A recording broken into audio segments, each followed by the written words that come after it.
4월 24일 새벽 만나 오늘 우리에게 주시는 하나님의 말씀은 창세기 30장 1절부터 24절까지 말씀입니다.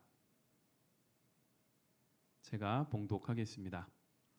라헬이 자기가 야곱에게서 아들을 낳지 못함을 보고 그의 언니를 시기하여 야곱에게 이르되 내게 자식을 낳게 하라.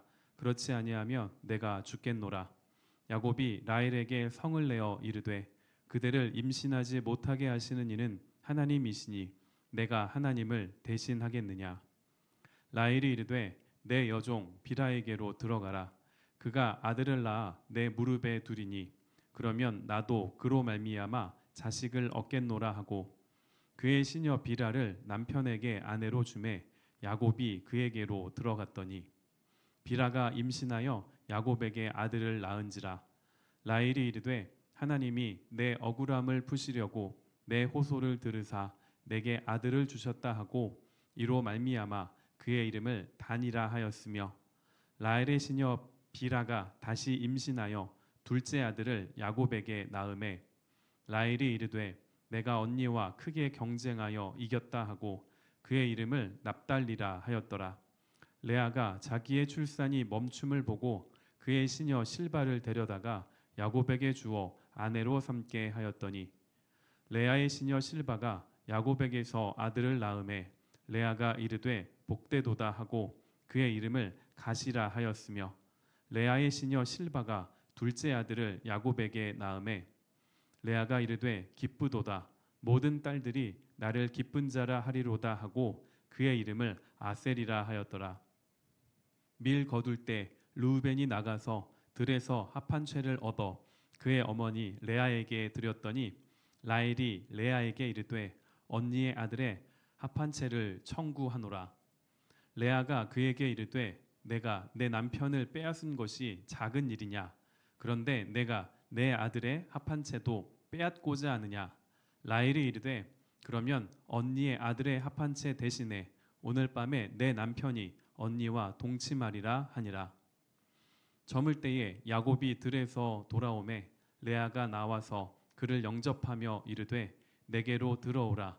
내가 내 아들의 합한 채로 당신을 샀노라. 그 밤에 야곱이 그와 동침하였더라. 하나님이 레아의 소원을 들으셨으므로 그가 임신하여 다섯째 아들을 야곱에게 낳은지라. 레아가 이르되 내가 내 시녀를 내 남편에게 주었으므로 하나님이 내게 그 값을 주셨다 하고 그의 이름을 이사갈이라 하였으며 레아가 다시 임신하여 여섯째 아들을 야곱에게 낳은지라. 레아가 이르되 하나님이 내게 후한 선물을 주시도다.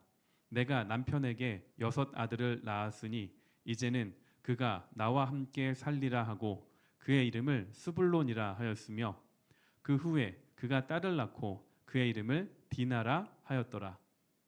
하나님이 라헬을 생각하신지라. 하나님이 그의 소원을 들으시고 그의 태를 여셨으므로 그가 임신하여 아들을 낳고 이르되 하나님이 내 부끄러움을 씻으셨다 하고 그 이름을 요셉이라 하니 여호와는 다시 다른 아들을 내게 더하시기를 원하노라 하였더라. 오늘은 문제를 만났을 때라는 제목으로 말씀을 나누겠습니다. 야곱의 집에는 바람잘 날이 없었습니다. 오늘 본문에 나온 야곱의 가정은 시기와 질투라는 말로 요약할 수 있습니다. 인생에서 문제를 만났을 때 여러분은 어떤 반응을 보이고 계십니까? 본문을 통해 문제를 만났을 때 우리에게 필요한 것이 무엇인지 살펴보도록 하겠습니다. 어제 묵상 본문이었던 29장 31절은 하나님은 레아의 태는 열어주셨지만 라헬은 자녀가 없었다 이렇게 말했습니다. 라헬은 언니 레아가 아들을 4명 낳는 동안 자신은 한 명도 출산하지 못한 것에 대한 속상함을 마음속에 갖고 있었습니다. 이제 그것이 밖으로 표출이 되는데요. 바로 남편인 야곱에게 그 속상함이 쏟아집니다. 1절에 보시면 라헬이 자기가 야곱에게서 아들을 낳지 못함을 보고 그의 언니를 시기하여 야곱에게 이르되 내게 자식을 낳게 하라. 그렇지 아니하면 내가 죽겠노라. 라헬이 얼마나 속이 상한지 보이십니까? 라헬은 그 속상함을 야곱에게 쏟아냈습니다. 자, 이런 행동을 전문 용어로 뭐라고 할까요? 바가지라고 하겠지요. 남편 야곱의 사랑을 독차지하고 싶었던 이 라헬은 야곱에게 모든 책임을 전가합니다. 그러면서 뭐라고 말을 했습니까? 내게 자식을 낳게 하라. 그렇지 않으면 죽겠다라는 말까지 했습니다. 이 말을 들은 야곱은 어떻게 반응했을까요? 2절에 보시면 야곱이 라헬에게 성을 내어 이르되 그대를 임신하지 못하게 하시는 이는 하나님이시니 내가 하나님을 대신 하겠느냐. 야곱도 라헬과 똑같이 반응합니다. 화를 냈습니다. 그런데 야곱은 화를 내면서 바른 말은 했습니다. 라헬과는 다르게 문제의 원인이 무엇인지는 알았다는 것이지요. 바로 이 생명의 주관자가 하나님이시다라는 것을 알고 있었습니다. 그런데 야곱은 아버지 이삭이 똑같은 문제를 맞이하였을 때 기도하였던 그 모습은 보이지 않습니다. 자, 라헬은 자신이 아들을 낳지 못한다라는 것으로 인하여 다른 길을 선택을 합니다. 바로 자신의 여종을 통하여 아이를 낳는 길을 선택했습니다. 그래서 3절에 가서 보시면 야곱에게 명령하듯이 이렇게 말합니다. 내 여종 비라에게로 들어가라. 그리고 야곱은 라헬의 말을 따릅니다. 2절에서 라헬의 출산의 그 여부가 하나님께 있다라는 것을 야곱은 알고 있었음에도 불구하고 실제 삶에서의 선택은 자신이 알고 있고 자신이 말했던 신앙과는 버려버린 것입니다. 라헬은 야곱의 사랑을 받고 있었지만 아이를 낳지 못해 레아에 대한 시기심이 극에 달했습니다. 자, 그래서 비라를 통해 단과 납달리를 낳고 난 후에 이런 말을 합니다. 8절에 보시면 라헬이 이르되 내가 언니와 크게 경쟁하여 이겼다. 정말로 라헬이 이겼을까요? 자, 지금까지 레아의 아들은 4명이고요. 라헬의 종이 낳은 아들은 2명입니다. 4대 2지요, 스코어가. 지금 홀로 정신승리를 하고 있습니다. 자, 이 문제는 계속되는데요. 라헬이 여종을 통하여 아이를 낳는 것을 지켜보고 있던 레아도 여종을 통해 아이를 낳기 시작합니다. 자, 그러던 도중에 르우벤이 합한채를 들에서 가져옵니다. 합한채는 당시 사람들이 자녀를 낳는데 도움이 된다 생각했던 식물입니다. 르우벤은 자신의 어머니인 레아가 라헬과 자녀 낳기 경쟁을 하고 있다는 것을 눈으로 지켜보고 있었습니다. 그래서 합한채를 레아에게 가져다 줍니다. 안 그래도 사이가 좋지 않았던 이 자매는 합한채 때문에 또 한바탕 합니다. 라헬은 합한채를 자신에게 주면 야곱과 잠자리를 하게 해주겠다. 레아에게 제안을 합니다. 레아는 그 제안을 받아들이죠. 언니에게 합한채를 사간 라헬은 어떻게 되었을까요? 라헬이 바라던 대로 자녀를 낳았을까요? 합한채는 라헬이 가져갔는데 아이는 언니인 레아가 다시 낳기를 시작합니다. 인간적인 방법을 아무리 동원한다 할지라도 모든 일을 주관하시는 분은 하나님이시다라는 것을 이 이야기가 우리에게 말씀해 주고 있습니다. 라헬은 그제서야 실패와 절망의 자리에서 하나님을 바라보기 시작합니다. 22절에 가서 보시면 하나님이 라헬을 생각하신지라 하나님이 그의 소원을 들으시고 그의 태를 여셨으므로. 우리가 주목할 것은 하나님이 그의 소원을 들으시고입니다. 라헬은 지금까지 자녀를 낳기 위하여 여종을 사용하였고 합한채를 의지했습니다. 그러던 라헬이 지금 이제 드디어 하나님께 기도하기 시작했다는 것입니다. 영어 성경에서는 22절을 라헬의 기도에 응답하셨다라고 번역을 합니다. 하나님은 라헬을 생각하시고 라헬의 소원을 들으셨습니다. 그래서 아들을 낳은 라헬은 하나님이 내 부끄러움을 씻으셨다 고백하며 그 이름을 요셉이라고 짓습니다. 야곱과 라헬은 문제를 만났을 때 인간적인 선택을 했습니다.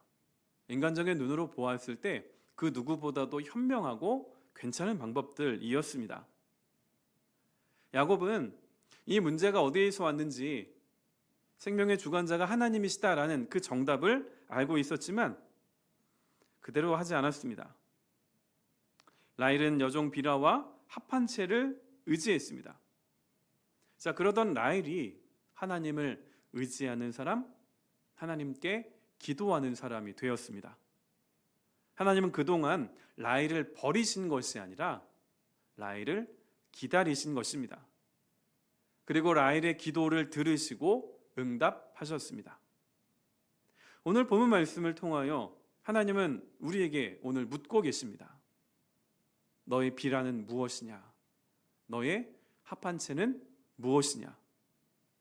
비라만 나에게 있다면, 합한 채만 나에게 있다면 내 눈앞에 닥친 그 문제가 해결된다고 생각하고 있는 것은 없습니까?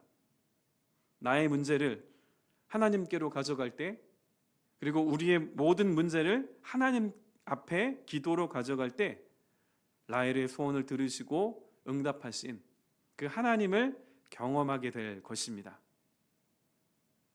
이 야곱의 집안에서 일어나고 있는 이 진흙탕과 같은 이 싸움의 이야기 속에서도 하나님은 신실하게 일하고 계셨습니다. 아브라함에게 약속하셨던 그 자손의 그 씨앗이 되는 사람들이 한 명씩 한 명씩 준비되고 있기 때문입니다. 야곱과 레아, 라헬, 비라, 실바를 통하여 오늘 본문의 내용까지 11명의 아들과 1명의 딸, 총 12명의 자녀가 태어났습니다. 야곱은 14년이라는 짧은 시간 안에 대가족을 이룬 것입니다. 이들이 장차 이스라엘의 조상이 되는 12지파가 됩니다. 하나님은 자매 사이에 일어난 싸움 속에서도 하나님의 언약을 신실하게 이루어가고 계십니다. 인간의 생각을 넘어서 일하시는 하나님을 우리도 지금 경험할 수 있습니다. 문제를 만났을 때에 인간적인 방법을 의지하지 않고 사람을 의지하지 않고 하나님 앞에 가져가 하나님의 선하신 손길을 경험할 수 있으시기를 주님의 이름으로 축원드립니다. 기도하겠습니다. 하나님, 오늘도 말씀으로 하루를 시작합니다. 주의 말씀이 우리의 발걸음을 인도하여 주기를 간절히 소원합니다. 하나님의 말씀을 지식적으로 아는 것에 멈춰 있지 않게 하시고 우리의 삶에서 문제를 마주하였을 때에 그 문제를 하나님 앞에 갖고 나아가기 원합니다. 비록 바쁘고 분주한 일상 속에 살아간다 할지라도 우리의 마음과 시간을 구별하여 하나님 앞에 기도함으로 나아가는 우리 모든 푸른나무 교회 성도들이 되게 하여 주시옵소서. 인간적인 방법들과 또한 눈에 보기에 괜찮은 방법들을 먼저 의지하기보다 하나님을 바라보게 하시고 하나님을 의지하게 하여 주옵소서. 이를 통하여 선하신 하나님의 일하심을 경험할 수 있는 우리 모든 성도들 되게 하여 주옵소서. 예수님의 이름으로 기도합니다. 아멘.